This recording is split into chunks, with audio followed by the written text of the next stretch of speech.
bersama malaikat di surga. Nyanyikan kidung pujian, bermazmur bagimu, ku angkat tanganku, Yesus aku memujimu. Tanganku ku angkat padamu, masuk dalam hadiratmu, rasakan kasihmu, ku jadi milikmu, Yesus aku menyembahmu. Hosana, Hosana, aku memujimu. Haleluya, haleluya, aku menyembahmu.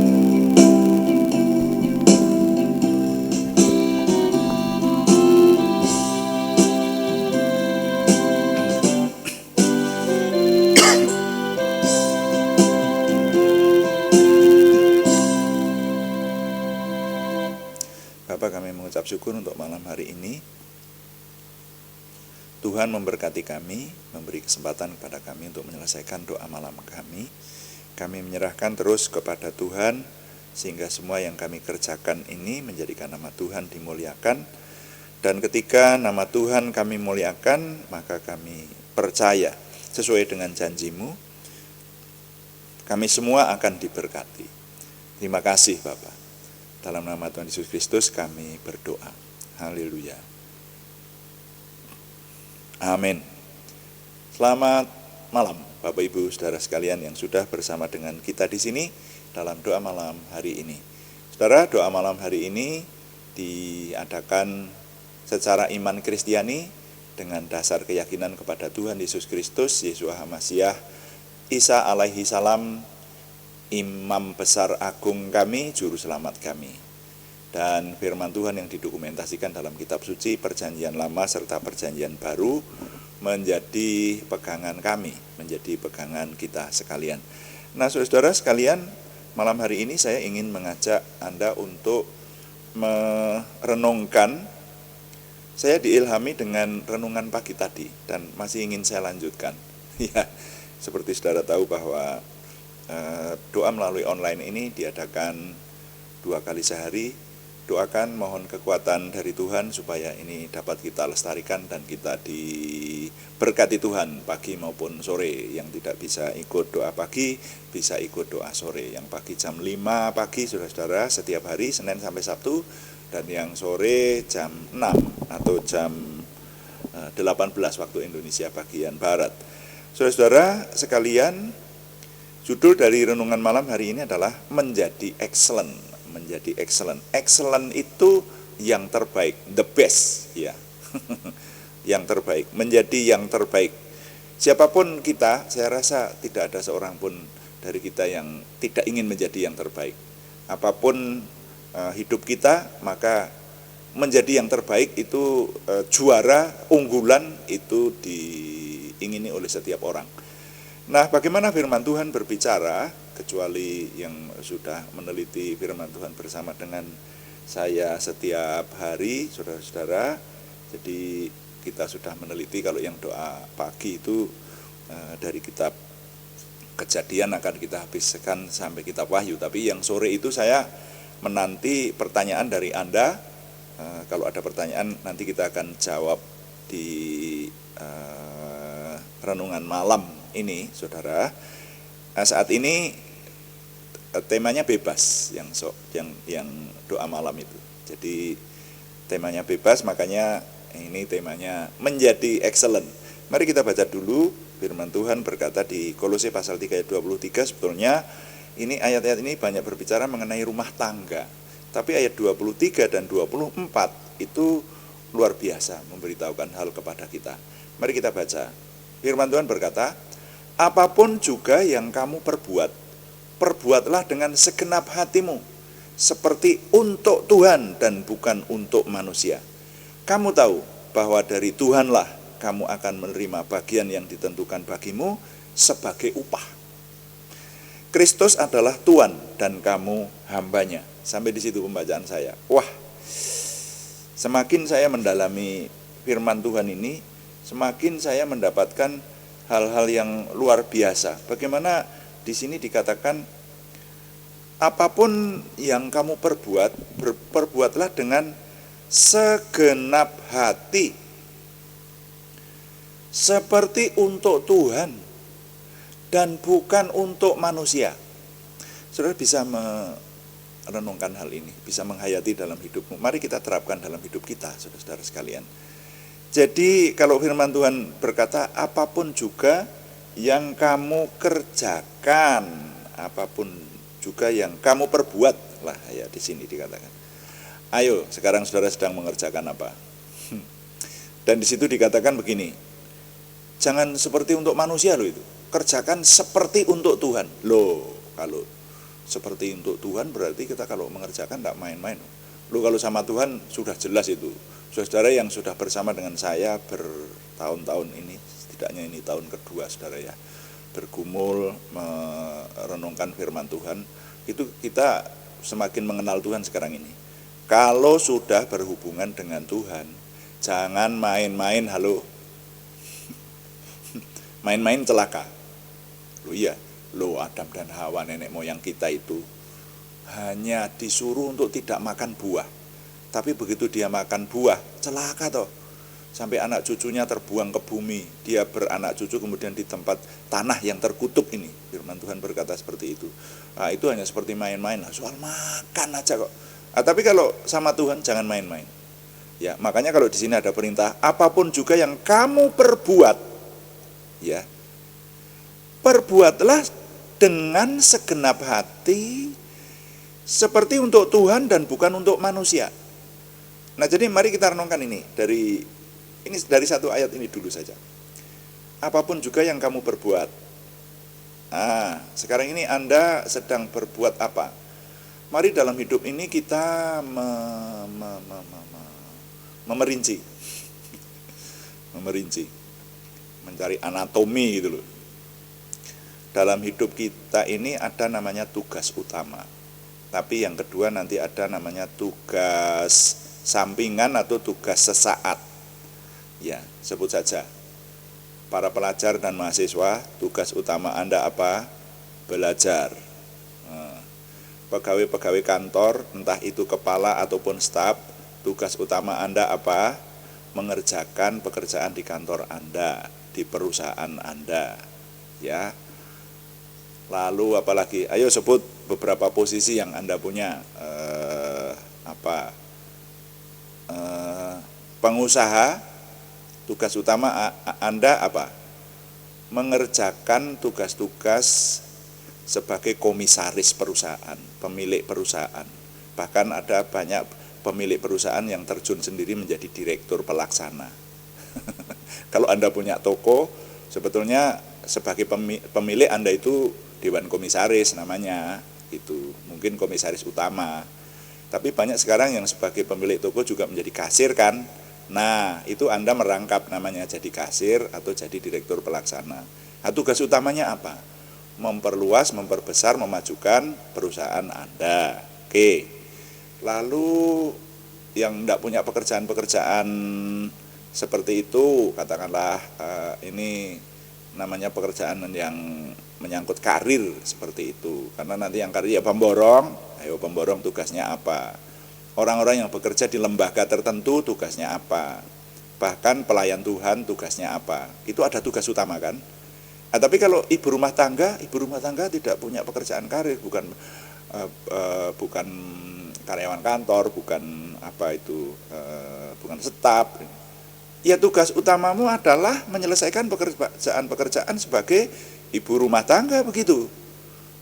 Saudara-saudara seniman, budayawan, loh puji Tuhan. Kalau saya di kota ini sekarang kenal dengan orang-orang, dulu saya sempat kenal 1-2, tapi kalau di sini banyak sekarang. Ada orang yang hidup dari seni, sebagai dalang, sebagai pengerawit, sebagai waranggono, sebagai biduan, sebagai pemain musik, itu ada orang-orang semacam itu. Tugas utama Anda apa? maksud saya. Tugas utama apa? Ya menjadi seniman, menjadi budayawan yang baik dan menghasilkan banyak, kan begitu kan? Nah, ini saudara-saudara, itu tugas utama. Dan firman Tuhan berkata, apapun juga yang kamu perbuat, perbuatlah dengan segenap hatimu. Seperti untuk Tuhan dan bukan untuk manusia. Halo. Jadi kalau saudara yang menjadi seniman, katakanlah begitu. Pada waktu Anda, seniman apa sih? Seniman lukis, seniman itu banyak sih. Seni rupa, seni suara, seni pertunjukan, seni itu seni pedalangan. Bahkan seni itu meliputi berbagai segi kok saudara. Ya toh, dalam segi-segi hidup kita ini butuh seni. Coba baju saya ini putih loh, ini dasarnya itu putih. Tapi sekarang oleh seniman dibuat seni, lalu ada gambar-gambarnya, jadi menjadi menarik, saya tertarik untuk memakainya. Nah ini seni membatik. Bahkan seni apalagi, seni berbicara, seni bercinta aja perlu seni kok. Seni itu dibutuhkan. Lain kali kita berbicara soal seni. Dengan ilmu hidup menjadi mudah, dengan agama hidup menjadi terarah, dan dengan seni hidup menjadi indah. Kata-katanya yang saya dapatkan dari dulu Menteri Agama Mukti Ali, saya dapatkan itu. Saya mengikuti dia yang mengucapkan yang pertama kali saya dengar. Tidak tahu ini dari mana asalnya, tapi saya dengar dari beliau yang pertama. Tapi apapun status kita, dan status itu nanti akan mempengaruhi di mana kita bekerja, itu punya tugas utama. Nah, perintah Tuhan, kerjakan dengan segenap hati. Namanya segenap hati itu fokus, sungguh-sungguh. Bahasa Alkitab menyebutnya segenap hati. Dan ternyata kalau saudara nanti mengetik di gadget pinter Anda itu, buka Alkitab lalu ketik segenap hati. Wah, nanti banyak ayat yang muncul. Dan terutama itu ternyata yang tadi saya lihat, itu yang banyak itu. Hendaklah engkau mengasihi Tuhan Allahmu dengan segenap hatimu. Itu yang paling banyak dituliskan gitu. Nah, kalau di sini dikatakan apa yang kamu kerjakan, kerjakanlah dengan segenap hati. Fokus sungguh-sungguh. Ya tenanan, sungguh-sungguh itu fokus gitu saudara ya. Ya, dengan sebenar-benarnya itu, segenap hati. Nah, itu. Dan dikatakan di sana seperti untuk Tuhan dan bukan untuk manusia. Ini saya praktekkan ketika saya bekerja di sebuah lembaga, ya, saya bekerja di kantor. Maka ketika saya menyelesaikan pekerjaan itu, saya menganggap ini pekerjaan ini adalah kepercayaan Tuhan yang dipercayakan kepada saya. Ya, ini contoh sederhana lah. Makanya dalam menyelesaikan pekerjaan itu saya menjaga, dan sebaiknya kita semua kan menjaga supaya jangan jatuh dosa dalam pekerjaan itu, ya dong. Kalau jatuh dosa namanya bukan seperti untuk Tuhan itu, tapi sembarangan itu dianggap untuk apa saja itu, gitu. Nah, makanya bahwa saya membawa diri saya waktu itu ya, kalau saya boleh mengimpartasikan, saya bekerja ini majikan saya Tuhan, loh begitu. Di atas saya ada otoritas saya, saudara. Tapi saya bekerja ini, Tuhan yang mendudukkan saya di posisi ini. Apalagi kalau sekarang sebagai hamba Tuhan jelas. Tapi ketika menyelesaikan pekerjaan duniawi pun, nah ini mungkin agak sulit bagi saudara yang menjadi seniman. Dalam berseni, katakanlah yang dekat-dekat dengan saya ya, biduan, penyanyi, pemain band gitu, lalu pengerawit, penabuh gamelan itu, ya waranggono, penyanyi Jawa itu, dalang gitu. Kalau begini kok untuk Tuhan gitu? Ya bisa, tetap bisa lah, tetap bisa. Anda dalam menyelesaikan pekerjaanmu juga menganggap bahwa yang mendudukkan posisi di situ itu Tuhan. Coba kalau Tuhan nanti mencabut mandatnya Anda untuk berada di situ, barangkali Anda tidak boleh di situ lagi. Bisa dipecat dari pekerjaan, bisa stroke, loh, bisa toh. Walaupun tidak dipecat, tapi kalau stroke, ya nggak bisa mengerjakan. Makanya mari kita menyadari hal semacam ini, saudara. Ini Tuhan yang ngasih kita pekerjaan semacam ini. Maka dimanapun posisimu, kalau bekerja, bekerjalah dengan segenap hati. Kata firman Tuhan seperti itu. Seperti untuk Tuhan dan bukan untuk manusia.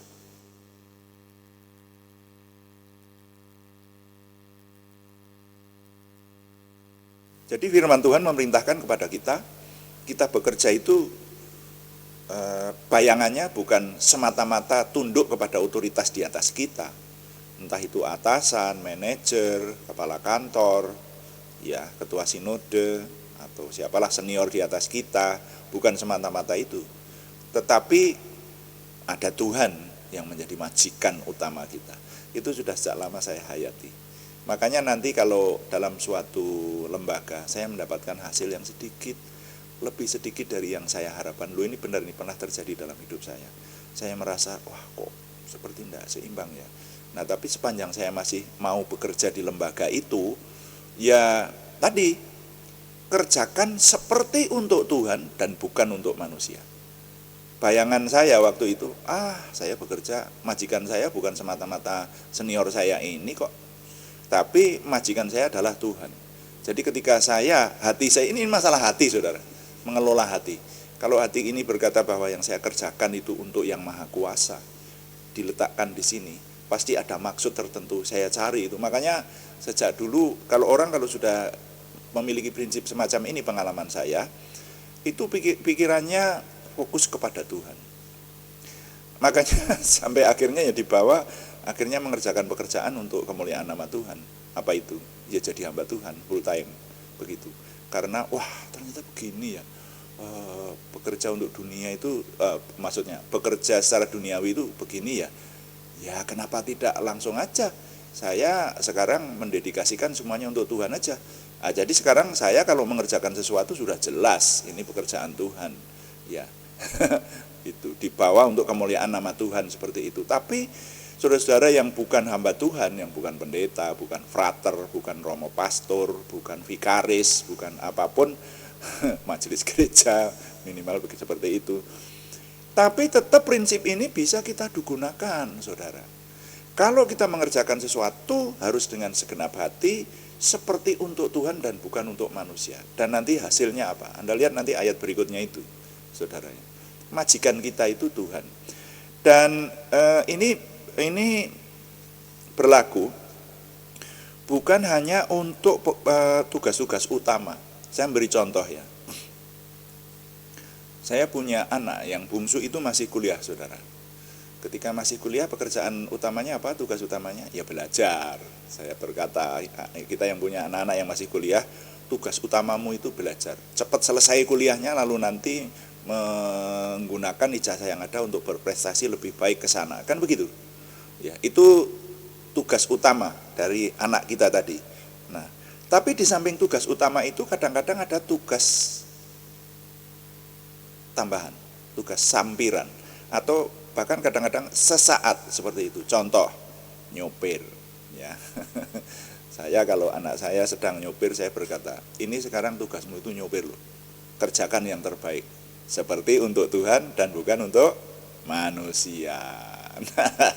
Jadi di samping kita ini sebagai orang-orang yang punya status, yang mempunyai tugas utama, tugas utamamu apa? Kepala rumah tangga, ibu rumah tangga, anak di rumah tangga, mungkin itu menjadi tugas utama Anda, tapi kadang-kadang ada tugas tambahan.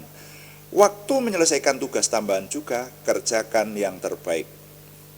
Kerjakan yang terbaik, yang excellent, hasilnya excellent, prestasinya excellent, maka Tuhan akan menghargai dengan excellent. Saya kalau bersaksi dalam hidup saya, sudah banyak segi saya alami. Walaupun tertatih-tatih juga kita ini sebagai manusia. Untuk mengerjakan yang terbaik itu bayar harga loh saudara, tidak mudah itu. Kadang-kadang harus bangun pagi-pagi, harus banting tulang, harus masanya sudah tidur, belum tidur, untuk mengerjakan yang terbaik itu. Iya toh? Masanya belum bangun, sudah harus bangun, sudah harus mendahului orang lain, itu untuk mengerjakan excellent itu perjuangannya semacam itu saudara ya.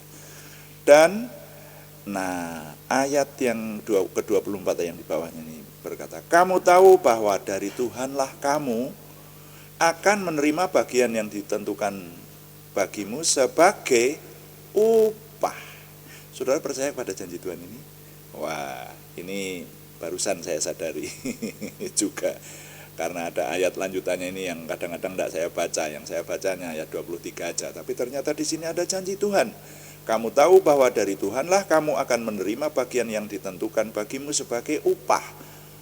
Kristus adalah Tuhan dan kamu hambanya.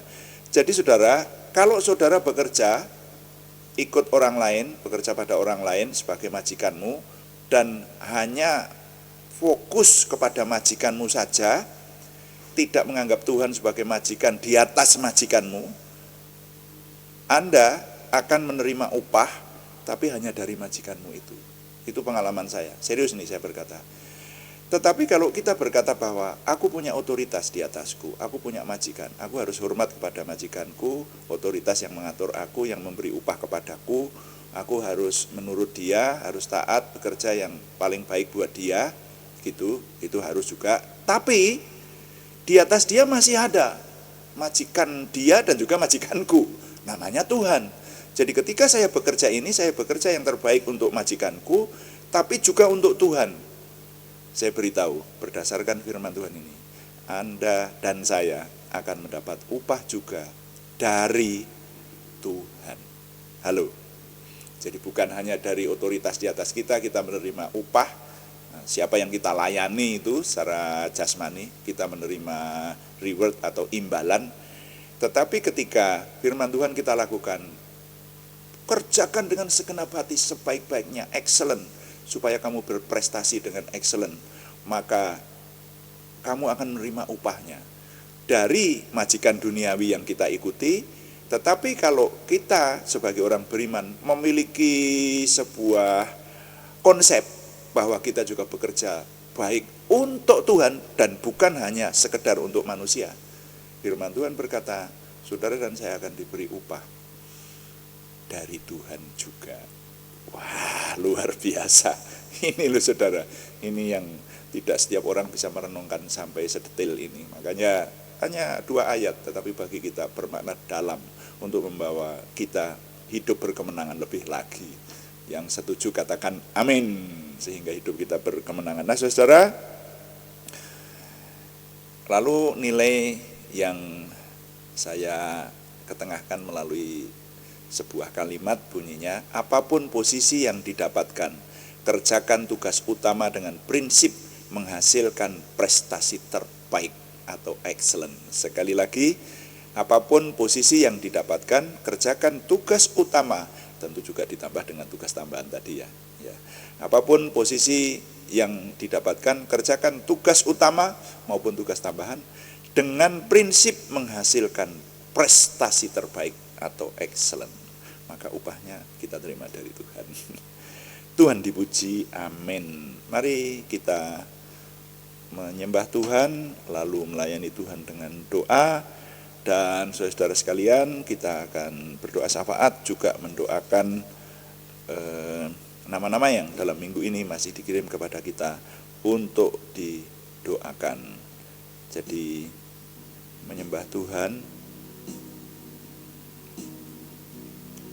lalu mempersembahkan doa sebagai pelayanan kita kepada Tuhan, yaitu melayani Tuhan dengan doa.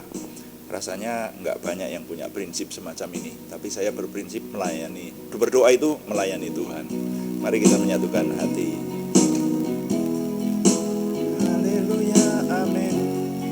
Terima kasih Tuhan.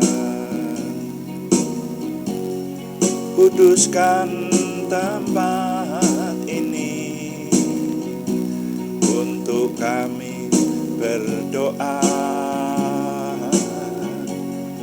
Kuduskan hati ini untuk kami menyembah. Biar segala perkara serahkan padamu, Yesus, dan Roh Kudus bekerja membimbing kami semua.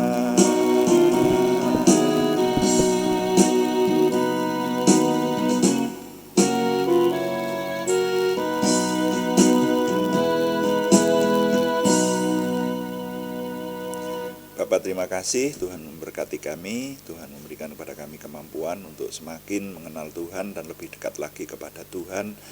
dalam seluruh sepanjang usia kami. Terima kasih, kami mengucap syukur untuk semua anugerah ini, dan kami menyelesaikan doa malam kami dengan sekarang melayani Tuhan dengan doa. Satukan kami Tuhan, kami bersatu hati walaupun di tempat berbeda, kami melayani Tuhan dengan doa ini dan membawa beban-beban doa, baik beban doa kami maupun doa syafaat.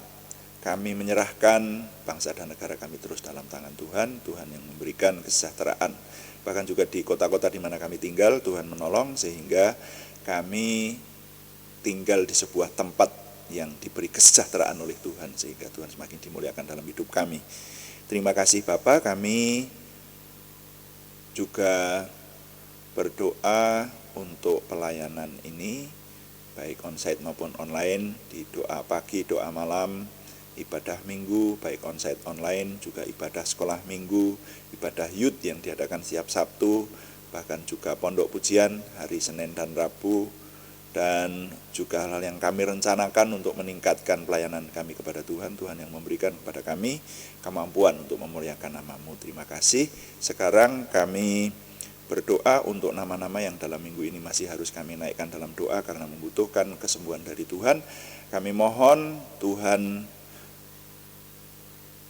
dalam nama Tuhan Yesus Kristus, Yeshua HaMasyiah, Tuhan memberikan kesempurnaan kesembuhan kepada saudara kami Aryati Wirawan, saudara kami Arni Setiawati, saudara kami Budi Suswanti, saudara kami Yohanes Sutarman, saudara kami Kadiat, semuanya di Purwodadi, saudara kami anak Alek Giovanno Wibowo, saudara kami Supriyanto di Salatiga, saudara kami Siti Rondia, saudara kami Cahyani Bagiowati di Semarang, saudara kami Tumbur Paruhum Nainggolan di Kudus, saudara kami Kristiningsih Joko Widodo di Yogyakarta, dan saudara kami Agung Setiawan yang ada di rumah sakit di Semarang.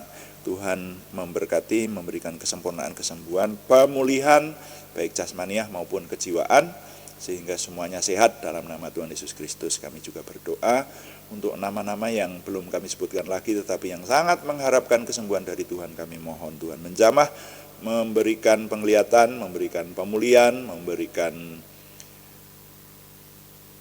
kesembuhan total kepada semua kami yang berharap kesembuhan dari Tuhan. Kami juga berdoa untuk pergumulan selain kesembuhan, yaitu pergumulan dari saudara kami Sri Purwati dan saudara kami Yohana Asri Sabtorini. Kami mohon Tuhan yang memberi, Tuhan yang menjawab doa kami, memberikan jawaban doa, terobosan baru, keberhasilan, sehingga pertolongannya Tuhan nyata buat kami. Terima kasih Bapa, kami mengucap syukur setiap hari. Tuhan memberkati kami sehingga kami dapat bekerja. Mohon Tuhan menolong sehingga kesadaran kami untuk berprestasi lebih baik secara excellent, Tuhan berkati sehingga sungguh-sungguh kami juga menjadi orang terbaik di hadapan Tuhan. Terima kasih Bapa, kami mohon Tuhan yang terus menolong dan menyempurnakan apa yang kami kerjakan. Terima kasih setiap hari kami semakin mengenal Tuhan, semakin memiliki percaya diri, optimisme, antusiasme, semangat dan gairah menyambut masa depan kami untuk menang bersama dengan Tuhan. Terima kasih Bapa, kami mohon Tuhan yang menyempurnakan doa kami oleh pertolongan dan pimpinan Roh Kudus, semuanya kami persembahkan dengan mantap percaya dalam nama Tuhan Yesus Kristus Juru Selamat kami. Haleluya. Amin. Demikian doa malam hari ini saudara-saudara sekalian, dan kembali kami selalu mengingatkan bahwa doa malam itu dilaksanakan setiap hari jam 6 atau jam 18 sore, Senin sampai Sabtu. Juga ada doa pagi, yaitu jam 5 pagi. Yang doa pagi temanya adalah membaca Alkitab, meneliti dari Kejadian sampai Wahyu, sekarang sampai di kitab 2 Samuel hari ini. Dan temanya mempersiapkan kemenangan. Kalau yang sore seperti ini, temanya bebas, banyak menjawab pertanyaan. Kami menantikan Bapak Ibu yang mungkin punya pertanyaan yang bisa kami jawab, berikan kepada kami, akan menjadi tema di setiap doa malam kita. Ya, untuk hari ini, selamat malam, Tuhan memberkati. Amin.